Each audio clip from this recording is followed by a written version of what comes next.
இன்னைக்கு சக்கை புளிக்கேரி எப்படி பண்றதுன்னு பார்க்க போறோம். அதுக்கு நான் இன்னைக்கு சக்கை வந்து கட் பண்ணி எடுத்து வச்சிருக்கேன். அதுக்கு மசாலா அரைக்கிறதுக்காக அரை முடி தேங்காய், ஒரு சின்ன வெங்காயம், ஒரு அரை ஸ்பூன் போல நல்ல மிளகு, கொஞ்சம் வத்தல் பொடி, மஞ்சள் பொடி, கருவேப்பிலை எடுத்து வச்சிருக்கேன். குழம்புக்கு தேவையான அளவு புளி, தாளிக்கிறதுக்கு கடுகு, வெந்தயம், கருவேப்பிலை, ஒரு சின்ன வெங்காயத்தை சின்னதா கட் பண்ணி எடுத்து வச்சிருக்கேன். நம்ம இப்ப எப்படி பண்றதுன்னு பார்க்கலாம். ஃபர்ஸ்ட் நம்ம இதை போட்டு வேக வச்சுக்கலாம். சோளா வந்து சீக்கிரமா வெந்துரும். அதனால சக்கொட்டையும் இதுவும் போட்டு வேக வச்சுட்டு பாதி வெந்ததுக்கு அப்புறமா இதை போட்டுக்கலாம். இப்ப இது கூட கொஞ்சமா உப்பு போட்டு வேக வச்சுக்கலாம்.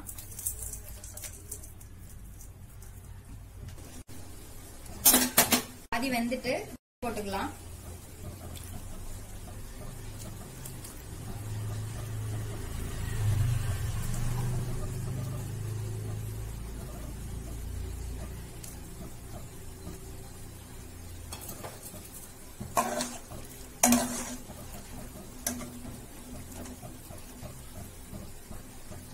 வேகட்டும்.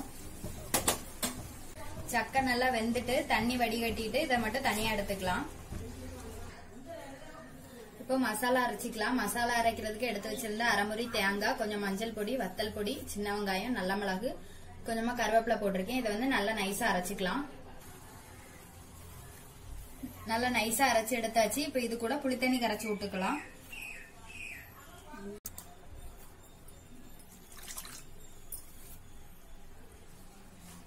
புளித்தண்ணி விட்டதுக்கு அப்புறமா நம்ம வேக வச்சிருந்த சக்கையை போட்டுக்கலாம்.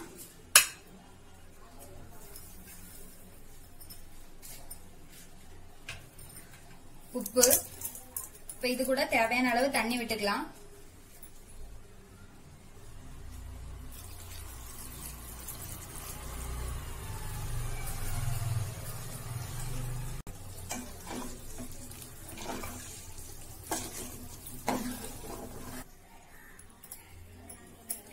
தண்ணி விட்டு நல்லா கலந்தாச்சு. இப்ப வந்து அடுப்பு பத்த வச்சுக்கலாம்.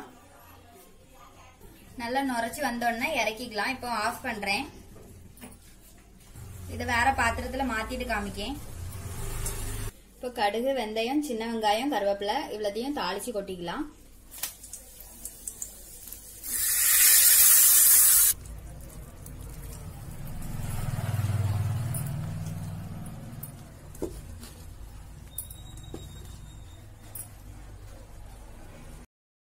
Thank you.